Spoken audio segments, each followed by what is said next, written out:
Welcome, everyone. Thanks for joining. We will give it just another minute to allow for more people to join in. Thank you.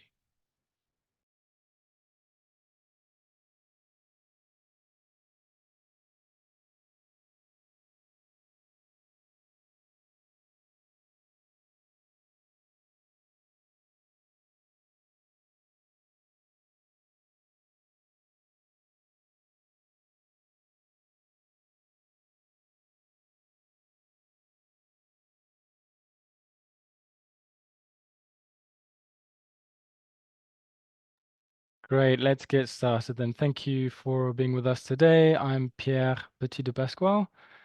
I am the Standards Director at IRMA, and today is as part of a series of live consultations and stakeholder feedback webinars that we have been organizing to inform the IRMA standard revision process. I'm very happy to um, present to you a specific chapter on land and soil management. So you would have noticed, or you would notice here, that this chapter doesn't have a fixed number because this is one of the new chapter that we're proposing to add to this new version. So if we go to the next slide, you'll see the agenda for today. We'll remind you about some of the house rules for this session today, how you can actually contribute to the standard revision process during this webinar. We'll say a few words about the revision process itself, and then we'll present you the proposed changes or the actual proposed chapter that IRMA has included in the new draft standard for responsible mining and mineral processing. And then we'll have time at the end of the session for questions, remarks, feedback, live discussion.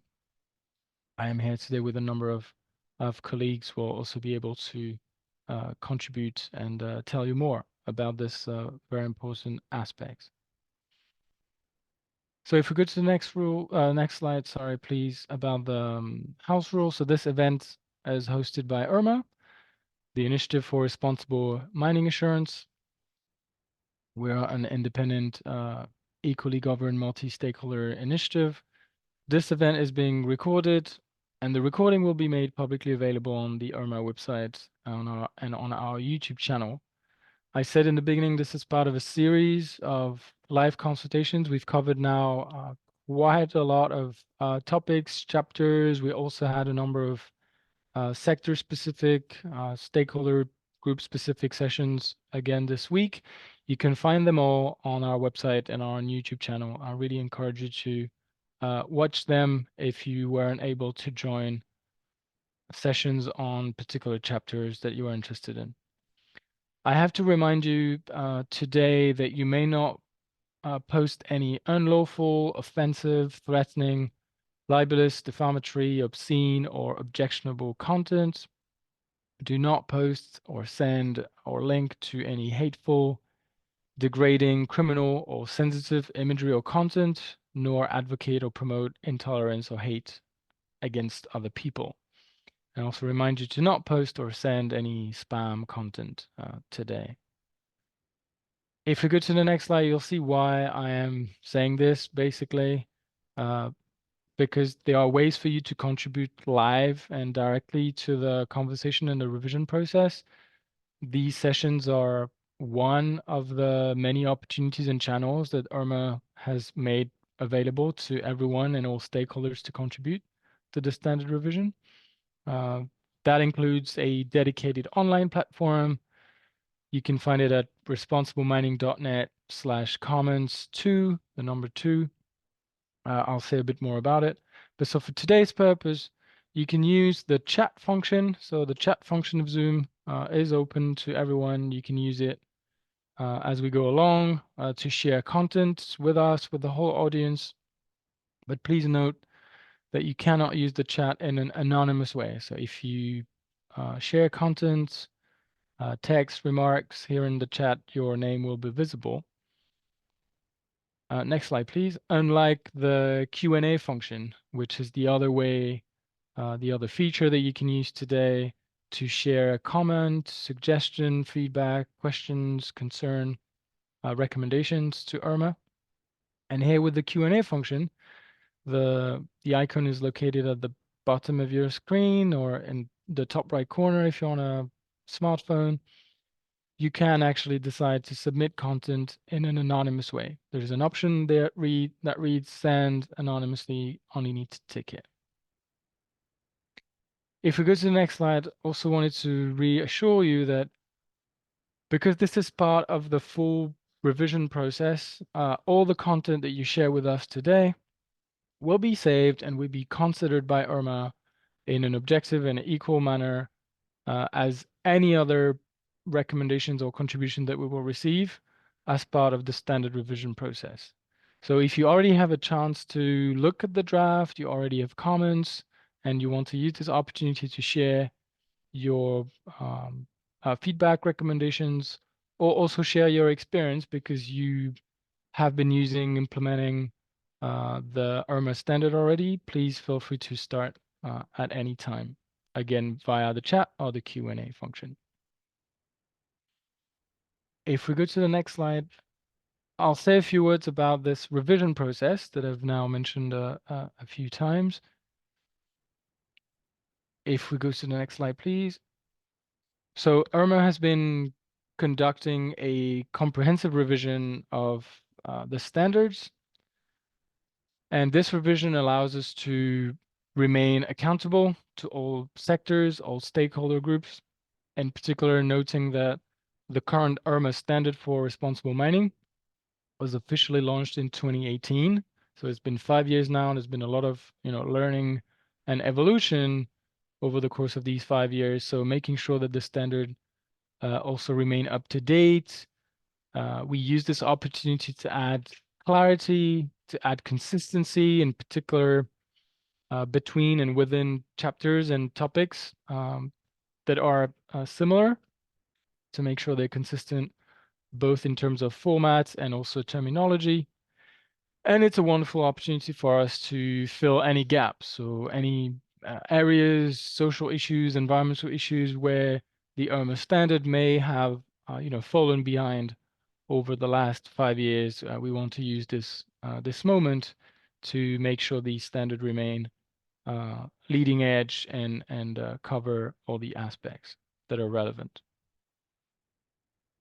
If we go to the next slide, also to tell you that this revision moment is very important for IRMA as it marks a very important evolution of the IRMA standard to address not only responsible mining, and so the extraction of the extraction part of minerals, but also, if we click one more time, to cover the other phases of the mineral supply chain, from the mineral exploration and development to mining and to standalone mineral processing operations as well. Why are we doing it? Well, if you're not aware, IRMA did publish in 2021 2 draft standards to actually cover these phases. So the IRMA Ready draft standard that looked at responsible mineral exploration and development, and a draft standard for responsible mineral processing. And given the huge amount of overlap, similarities, synergies between these 3 standards, 2 being in the form of a draft, we realized, and it was also informed by feedback from stakeholders, that it was actually more meaningful and sensible and efficient to integrate them together into one single standard. So this is the new draft that we've put out in October last year, the draft standard for responsible mining and mineral processing 2.0 that covers these 3 elements. So what is in the new consultation draft? First of all, very important thing, this draft standard is not a board-approved final standard. It is really an invitation to the whole world for comments on everything, the whole content, allowing everybody to reflect on the IRMA principles, how we articulate best practice, the context, the mechanics, the sequence, critical requirements, scoring system. It is really an invitation to think together how we can improve the standard.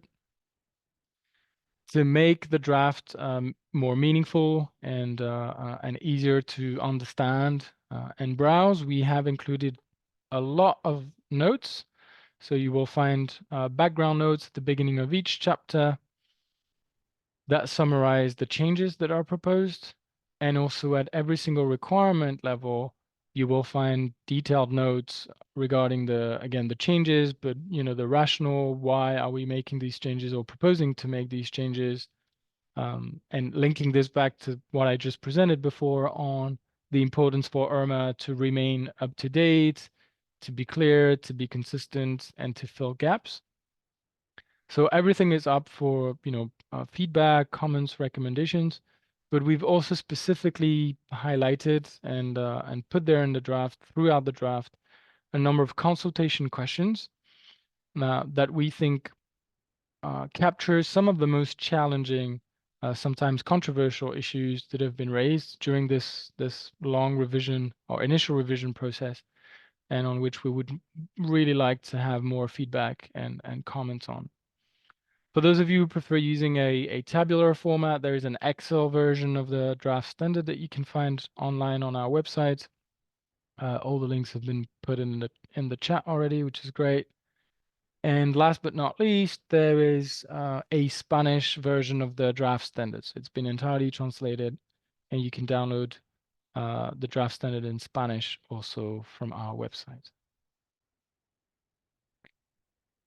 This draft has been informed, and I mentioned it, this sort of initial revision process, and this actually multi-year revision process has been informed over the years by all the experiences that we were able to gain from the IRMA audits that have been taking place, so the independent audits against the IRMA standard. If you would have seen or known that IRMA has already published 4 public audit reports, but there are actually 16 more that are ongoing, with a number of audit reports being finalized right now as we speak, and the public reports will be, a number of them will be available very, very soon. And that was very helpful and instrumental in informing this revision, in particular when it comes to the auditability, the practicality of the requirements and the standard. We've also spent time and resources reviewing other standards, new standards or revised standards that were already existing back in 2018. We've reviewed the sort of evolution in the landscape of best practice, societal expectations, new issues. We've taken into account the comments that we had received on these 2 draft standards that I mentioned on the exploration and development and mineral processing phases. And also we've benefited from our ongoing stakeholder engagement activities and the work of a number of IRMA expert working groups. Now, if we go to the next slide, and actually the public consultation itself, we released the draft standard in October last year. This is a 90-day public comment period, so you still have until the end of the month, so end of January. If you haven't sent your contributions or comments yet, there's still some time. There are many ways to participate, as mentioned, and all the comments will be considered in an equal and objective manner. And we will publish once the public comment period is over and we've processed and treated all the comments. We will publish a public summary of the comments received and how IRMA is proposing to address and integrate them. So this is why you can let us know whether your comments should be treated in a confidential way, if you don't want your name or affiliation to appear. So today, if you're using the Q&A function, that's a direct option you can use. Otherwise, just make sure this is clearly indicated in your contribution. So if we go to the next slide, you'll see that this online platform that I mentioned and that we have developed, and we hope it's as user-friendly as possible, where you can actually browse through all the chapters individually and send comments and feedback at the chapter level, but also down to the requirement level. You'll see all the individual consultation questions there. And there's also a section if you'd rather send some more general or high-level comments, this is absolutely possible. And the option for sending an anonymous contribution is clearly visible there. If we go to the next slide about the somehow more traditional channels that you can use to send your contributions, we have a dedicated email address. So you can write to comments@responsiblemining.net anytime if you haven't done so yet. You can also use our WhatsApp line and our physical address. And again, making sure if you want your comments to be treated confidentially to indicate this very clearly. If we go to the next slide now that we can, I think, go into the focus of today's session on land and soil management.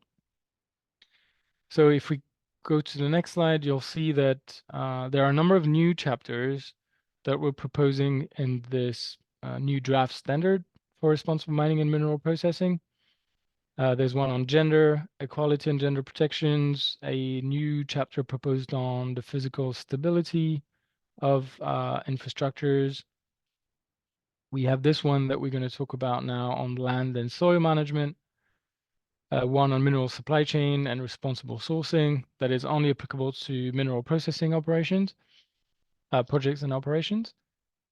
And we are proposing to consolidate two chapters into existing chapters. So namely the cyanide and mercury management chapters that are currently in the 2018 standard as standalone chapters do actually have a number of overlaps between one another.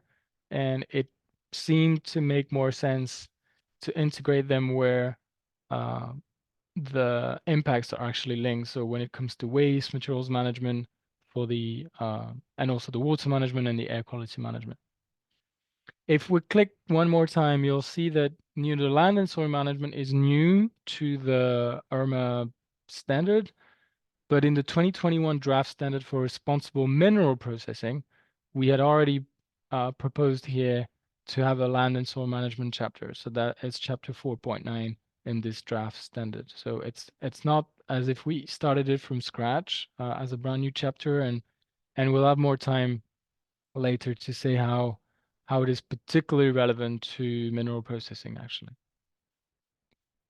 If we go to the next slide, so the objectives of this chapter on land and soil management is to ensure that companies prevent contamination, mitigate and remediate soil pollution, and address degradation of land and soil to enable current uses and future uses of soil and land resources in a beneficial and safe way. So this chapter can potentially be applicable to exploration, mining, mineral processing projects and operations under certain circumstances, which we will discuss a little bit later. There are some requirements that are only applicable to standalone mineral processing operations, though, that we will also mention in another slide. If we go to the next slide, you'll see that first of all, and also building on the work that was done in 2021 with this draft standard, there is a range of new definitions that we're proposing for the glossary that relates to land and soil. As with everything with this draft standard, this is open for comments, recommendations, suggestions. If you think these are on point or things are missing, that more definitions are needed, we would also like to hear from you. I'm not going to read them out, but to give you an example, these are not all the new terms, but when it comes to background, soil quality, contamination, brownfield versus greenfield, to differentiate land and areas where there has been a prior industrial use and or degradation or pollution versus land that has not been previously developed for industrial use. And then a number of also other terms such as receptor, soil remediation, etc., that you can find in the draft. So either by downloading the entire draft, you can also download only this chapter on land and soil management if you want to focus on this one. We can go to the next slide where I'll be saying a few words about the structure of the chapter. So one thing that is very important, and I think we'll also have time to talk about it and in a few slides, that this chapter is organized to flow like other similar chapters, in particular around social and environmental responsibility. And in particular, this chapter has been really not mapped out, but aligned strongly with the water management chapter. So the structure here, again, from this whole consistency perspective that I mentioned, we have structured the requirements around the site selection, baseline characterization, then the scoping of risks, the risk assessment that will inform then management plans to address risks and impacts that would have been identified or potential impacts, then the whole monitoring and evaluation part, where the monitoring needs to be, happen against quality criteria and specific targets. A number of requirements under the review of the effectiveness of these management plans and measures taken, combined with a number of corrective actions and regular updates. And finally, a number of requirements around reporting and public disclosure on how these risks and impacts are being managed by the company. If you go to the next slide, I wanted to share with you this very simple chart, which I think many of you will be familiar with when it comes to continuous improvement, which is really one key element, if not the key element that the IRMA standard is promoting. So to operationalize continuous improvement at a mine, a mineral processing operation, or even for exploration company, you can simplify this with this plan, do, check, act cycle. And so if we go to the next slide, you'll see how these different steps that I mentioned before do actually align with these necessary steps of planning, doing the baseline analysis, risk scoping, risk assessment, into the actual do element where you develop and implement management plans to manage these risks and impacts, into the monitoring and evaluation, which is the next element in the cycle, the check element. And then using this regular, effectiveness tracking and monitoring to act and take responsive and corrective actions uh, to feed retroactively into these management plans and update and continuously improve. And finally, here you see in the middle this strong dimension throughout the IRMA standard to also promote transparency and data sharing to make sure that all the information that is of public interest gets shared and transparently disclosed and reported. If we go to the next slide, I'm not going to read this out, and I might actually call in my colleague Anne to comment a little bit on some elements here. But you can see here how this sort of bigger buckets that I mentioned are actually translated into sub-elements and very practical steps throughout this chapter. So Anne, I don't know if you want to add a few things here. I'll add a couple things. I think Jim might be the main one going through this, but just wanted to emphasize that this chapter really focuses on two things. One is the chemical characteristics of the soil, and then the potential loss of soil, which is a really big issue around the world. It does not focus on biological or physical characteristics of the soil. So that's a good thing to keep in mind. And that's actually a consultation question that you can give us feedback on. But as Pierre mentioned earlier, it does have a lot of the same characteristics as the water chapter. For example, a baseline or background evaluation. There's a conceptual site model, a risk assessment, adaptive management plan, and then monitoring and comparing those results, just the chemical results, to soil chemical quality criteria, so that you're kind of in the same model, if you would, that you see in other chapters. And I think Jim wants to say more about this. Thank you, Anne. Thanks. Jim, over to you. Yeah, good morning, everybody. I should say good morning from my location. Good day to everybody else. Maybe just stepping back a minute to explain to folks why we have this chapter, going back to some of the rationale of including it. If you notice, the first requirement is site selection, brownfield versus greenfield. What we're trying to do here is encourage or allow the opportunity, but I really think encourage is the right word to use, for industry to use existing mine sites where there has been contamination, where that contamination hasn't been cleaned up, and taking on these brownfield sites and utilizing a new development to actually clean up those sites, as well as put that new development not in a place that has never been previously disturbed. That's a concept that we'd like to promote wherever we can. And in fact, it's something that many in industry do. But you have to have a, if you will, guideline for how you go into a property and undertake those activities.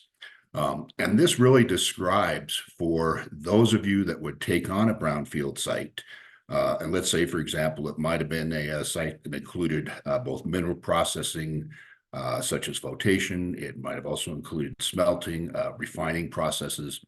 What you would do in that event in order to be a responsible mining company.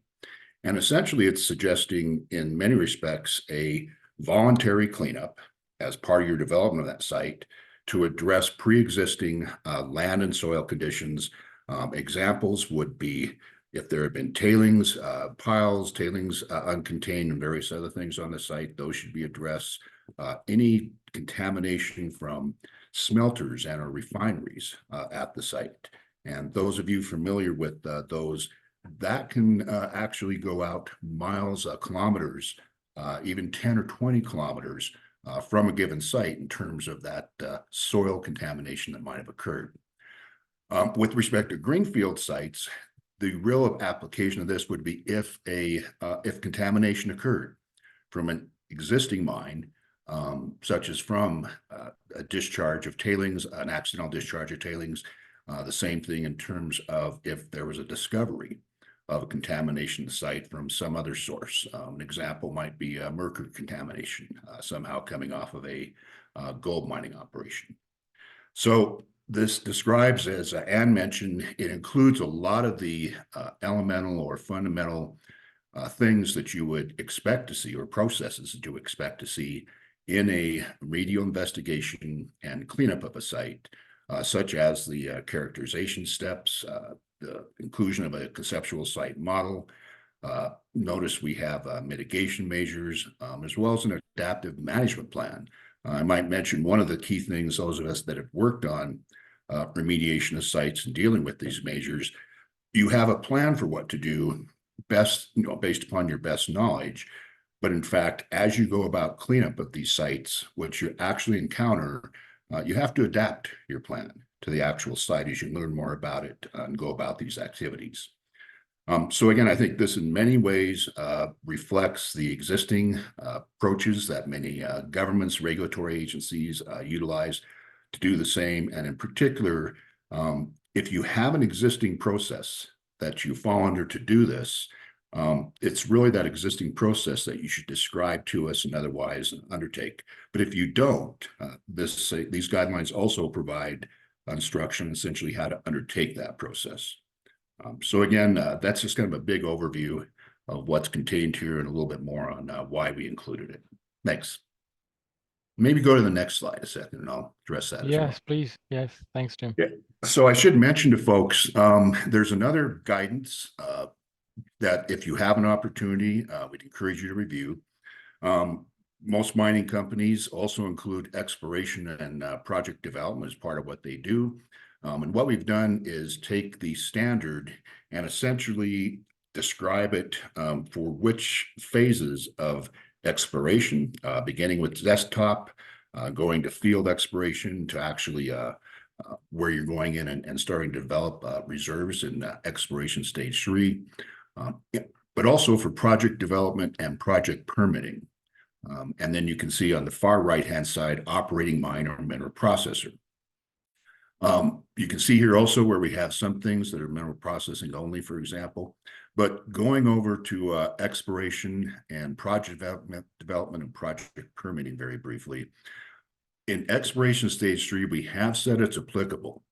However, this is a very good example of if you describe your exploration project and it's clear that there would not be land and or soil impacts, then much of this chapter would subsequently become not applicable. And that's where really in terms of initial efforts to properly describe your site, work with our auditors to determine the scope of work prior to doing the audit, I think you would see in most cases exploration stage 3 activities falling out. But importantly, if your proposed mine, and that's where we really start to talk about project development, is going to include tailings, is going to include smelting, various things of that nature, then we would expect this chapter to be applicable. And so just want to make sure people are aware that there is this additional guidance as far as applicability that we would encourage you to refer to. Thanks. Yeah, thank you so much, Jim. This is, I think, very helpful and important for everybody attending here to understand. I think with quite a number of chapters actually in the IRMA standard that are context specific. So there is this requirement to from companies to be able to provide the evidence that there's been the sort of identification, mapping, due diligence work to inform whether a particular chapter is not relevant or not. And then if it's the case, then as you said, the rest of the chapter then all of a sudden becomes not applicable, and then there's no need for work on it and additional evidence. If we go to the next slide, and again, maybe making a pause here to allow for everybody to, send more questions or comments, reminding you that you can use the chat or the Q&A if there's anything that is not clear or that you would like to share with us. So first of all, now, given what Anne and Jim just added, the critical question, I think, since this is a new chapter that we're proposing, that is not currently in the IRMA standard for responsible mining, do you agree with this proposition to add a new chapter on land and soil management? If you do, we also want to hear, but if you don't, it would be great to hear why you think this is not a good idea, or how it could be changed or maybe reorganized or restructured throughout the chapter, the standard, sorry.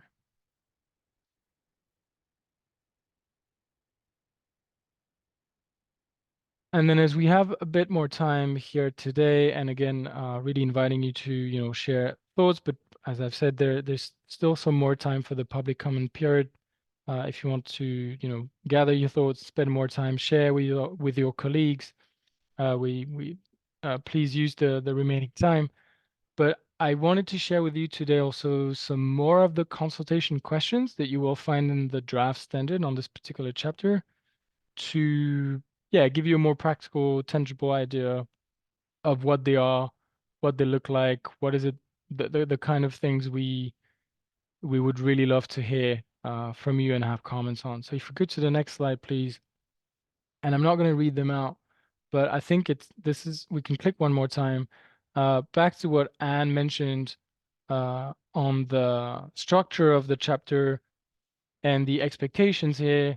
One thing that IRMA acknowledges in this draft, and that again we would like to hear from you, is that returning land and an area and soil properties to the exact same conditions and properties that existed prior to industrial use, mining, mineral processing, does not seem realistic. It seemed, just not realistic and quite impossible, to be honest.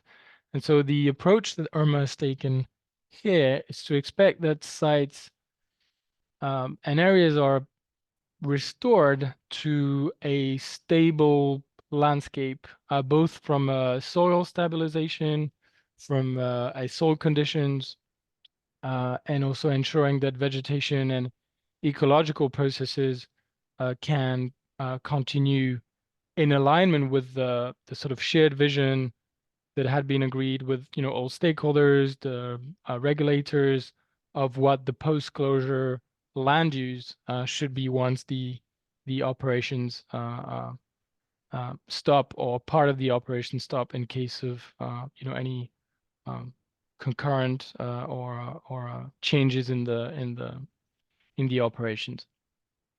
So Right. one quick, yeah, and Anne, please come in if you want to add to that before we go to the next one. Yeah, I just might mention that some of you might be familiar with biological quality as ecological function. That's another way to think about it, and there's a whole body of work on that. But again, this chapter is emphasizing not the biological and the physical quality of the soil and the land, but the chemical characteristics that might be affected by pollution from the mine or from some other, as Jim was talking about, something that happened there before the mine or the processing project especially started, and also soil loss.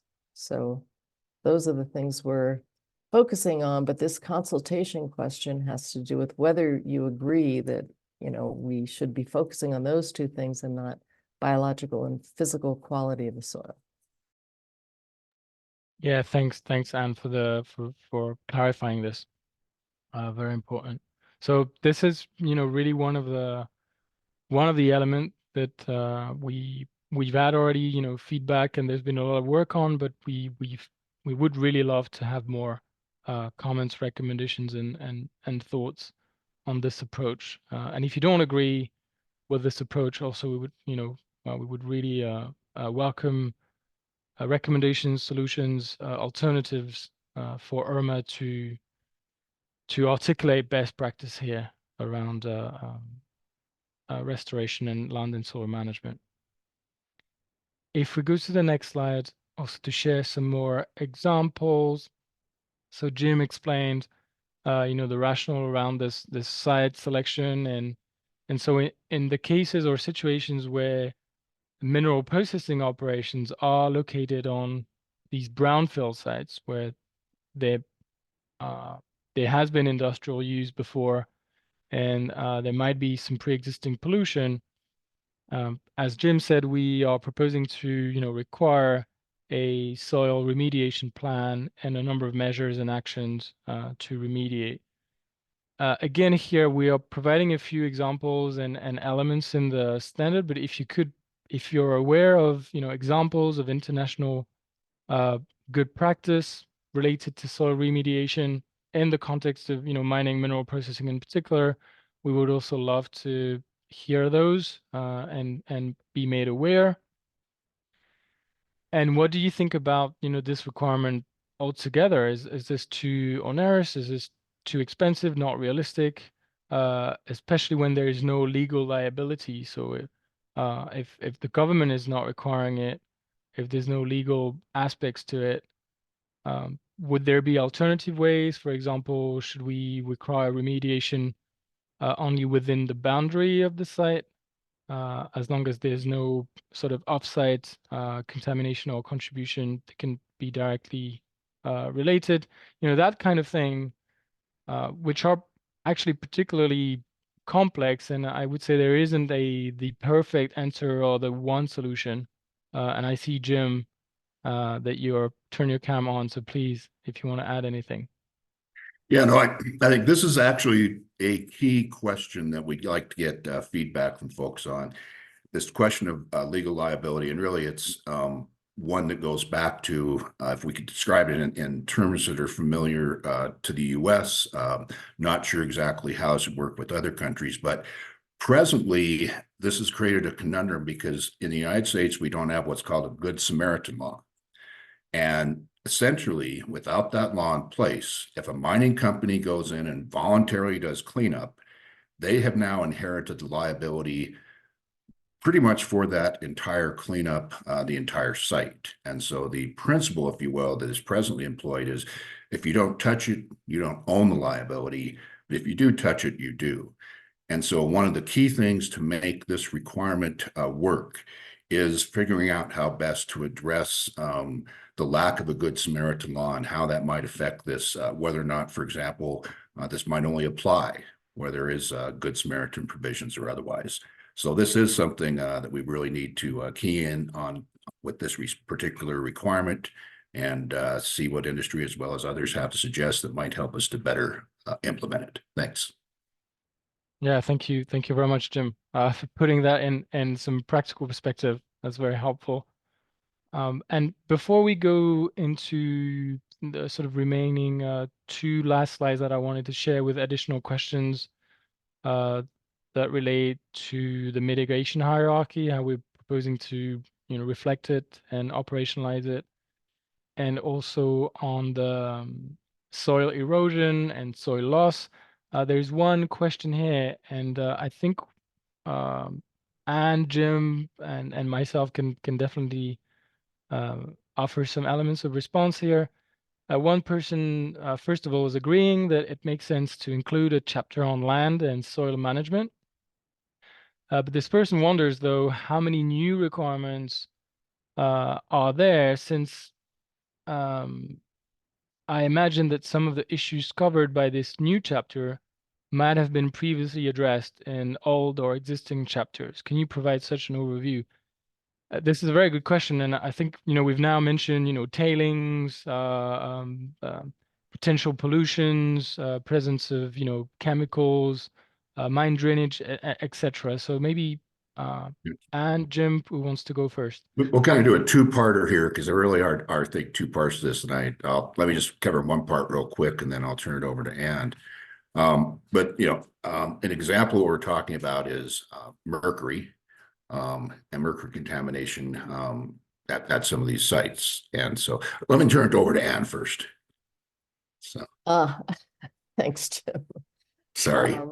Yeah, no, that's okay. I think Jim has been very heavily involved in the physical stability chapter, and that, however, does not address the chemical issues associated with soil and land. So we don't feel that the chemical issues associated with in this chapter are addressed elsewhere. So it's really kind of looking at, as Jim just mentioned, like, let's say there's aerial deposition, not just of mercury, but maybe there's wind-blown, source material that ends up across the site or even off the site related to the operation.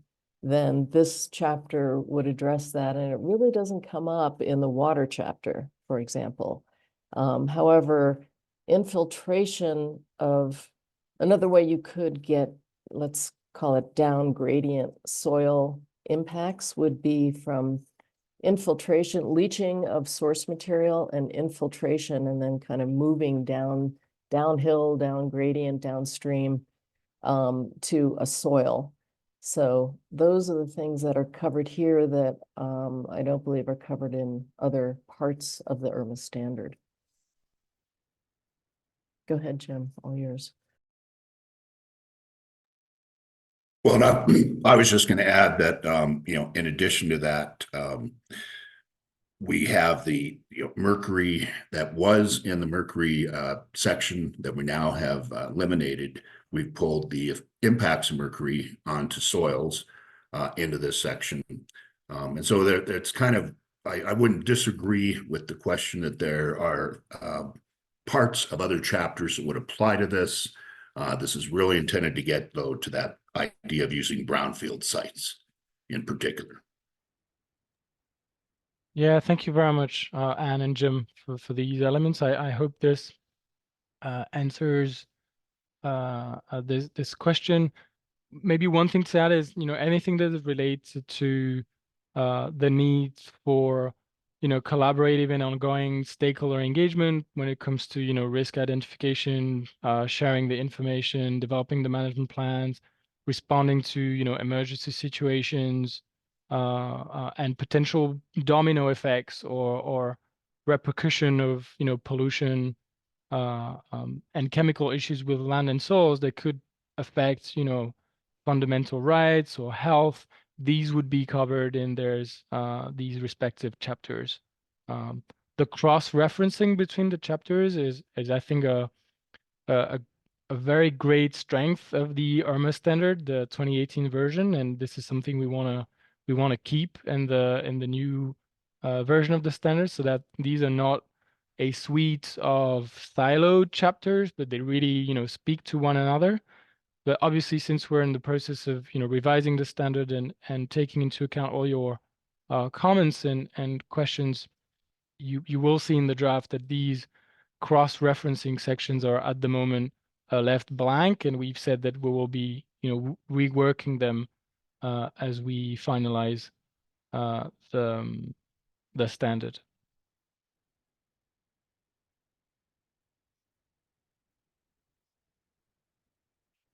If we go to the next slide, and then we'll take, I think there's another question that just came in, but we can flick through, very quickly some of the two last slides, also for you to be aware. If we click one more time, how we're proposing to adapt the mitigation hierarchy to land and soil risk and impact management, how we operationalize this. If we click one more time, also giving you an opportunity to look at this in the draft, tell us if you agree with the approach and the strategy that we're putting here, to make sure that there's prevention of contamination, erosion, loss, where prevention is not practical or effective, what needs to be the measures that need to be taken and the controls to minimize impacts, and then if necessary, removing contaminants, and then if none of these are actually working and there's evidence that there's no other solution, as a last resort, to excavate, dispose contaminated soils, and compensatory actions can also be taken. So if there are other strategies that you can suggest to protect, again, to what Anne said about the sort of chemical quality and dimensions, and minimize erosion and loss of soil and land, we would also like to hear your comments, and how this would fit with a similar mitigation hierarchy of first avoiding, preventing, and then minimizing, mitigating, and compensating as a last resort. And just one final slide, and then I think we'll just stop sharing the presentation after this one. Regarding the actual monitoring of soil erosion and soil loss, and maybe Anne will have something to add here, but also willing to hear from you if you believe that it is critical to quantify soil erosion rates, or whether the monitoring should focus more on qualitative visual inspections to identify signs of erosion and prioritize certain areas over others to maximize mitigation and restoration. And if you believe that soil erosion measurements are needed, are there particular methods that you would like to recommend, as this is still I think, an evolving field? And finally, when it comes to the actual volume of soil loss and land loss, do you think this is a metric that is important to know and capture, or whether these numbers should are not actually so important, and as long as action is taken to return the land to a productive, beneficial, and agreed use, as we mentioned before, then there's no problem here. So I think we can stop sharing, and Anne, if you want to add anything on that, and then we can take, I'll read out the question so you also have time to think about it. Anne and Jim, one person saying, I am not sure how a localized soil impact can be transferred to nearby land. And if it does, then it would make sense for companies to also be assessed on how they manage them. So if maybe you want to share some examples or clarify here, please do. Thank you.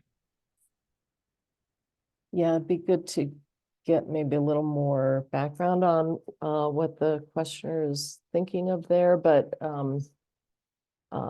I mean, in a way, soil loss is linked to movement of potential soil contamination to down gradient, let's call them downhill locations.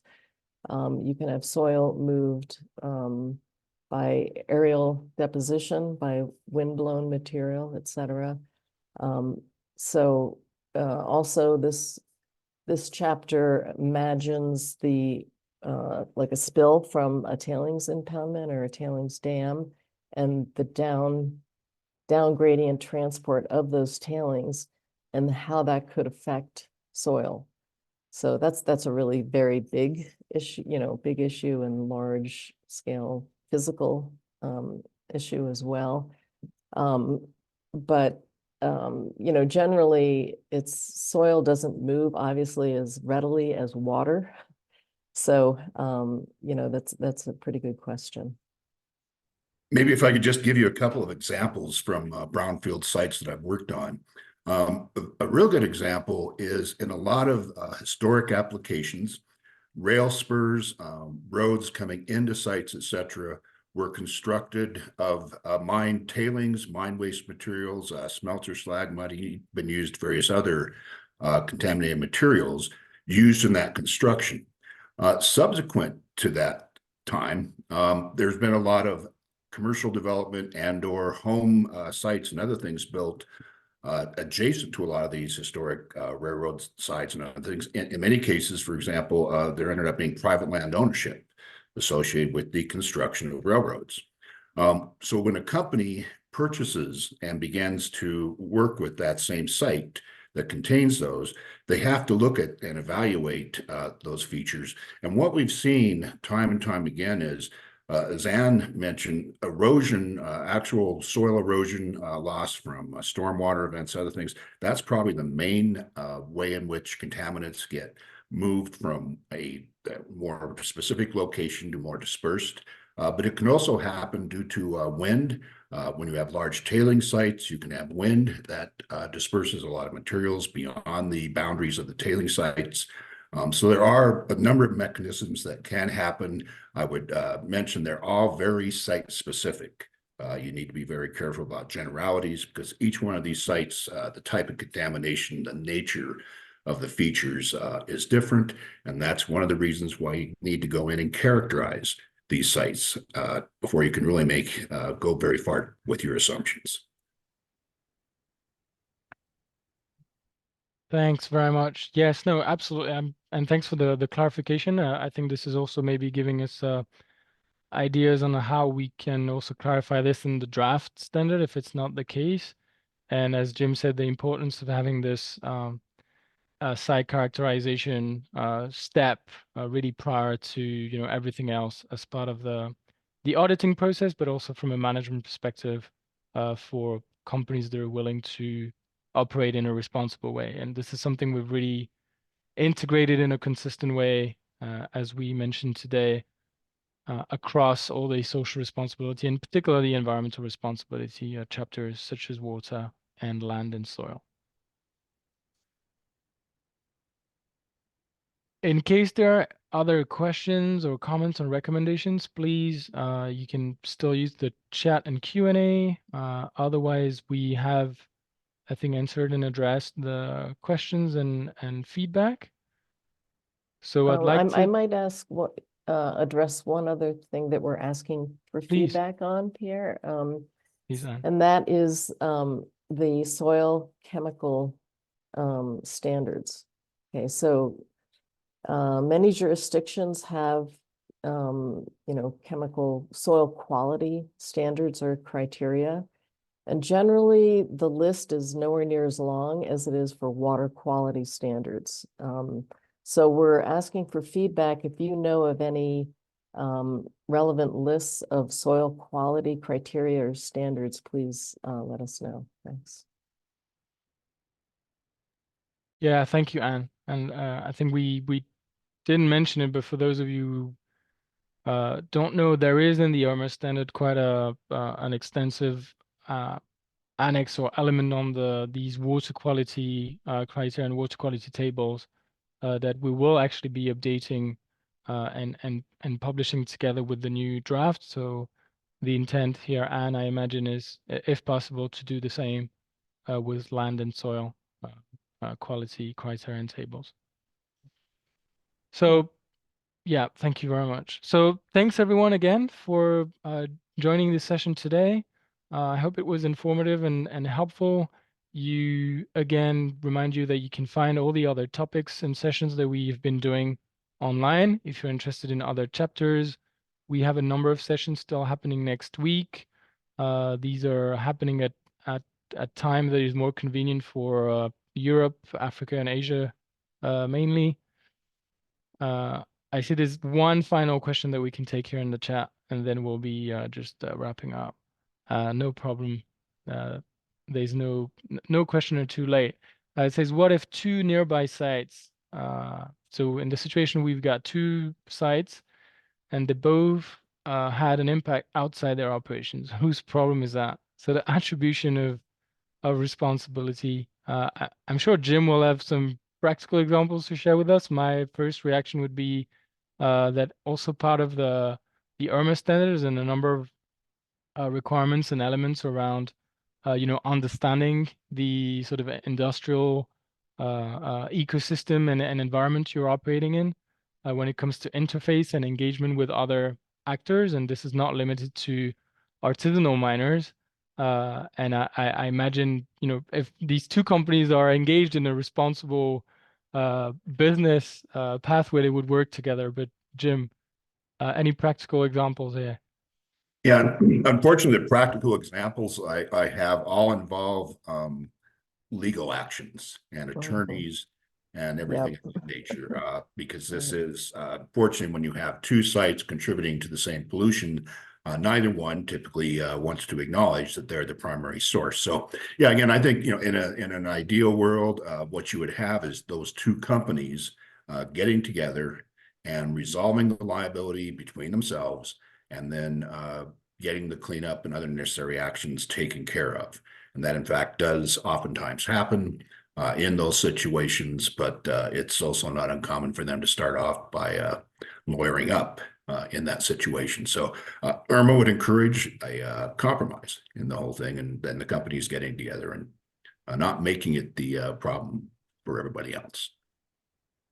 Right. It's a really good and tricky question. And yeah, Jim and I have both been involved in unpleasant legal battles over this very question. I think some of this is the characterization or the background. Now, this would not be baseline, I imagine, what you're asking about here.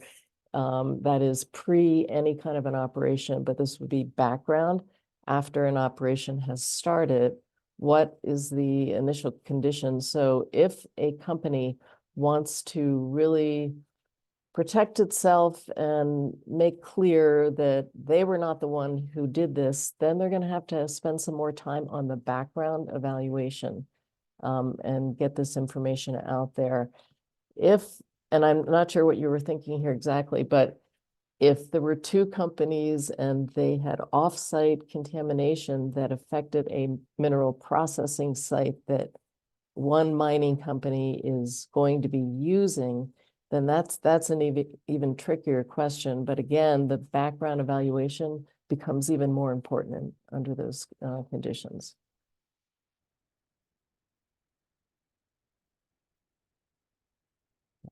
Great, thank you so much. This is indeed a kind of a conundrum and tricky situation. So I think on that will be, and I see in the chat that I think we've answered that and added some interesting elements here. So thank you very much. Again, inviting you to use the 2 or 3 weeks that are still there for you to send your contributions. Feel free to reach out to us if you'd also like to share your comments in during a call or verbally. We're also here. We're available. We want to be a resource to you. Thank you very much. Have a good rest of the day. Take care.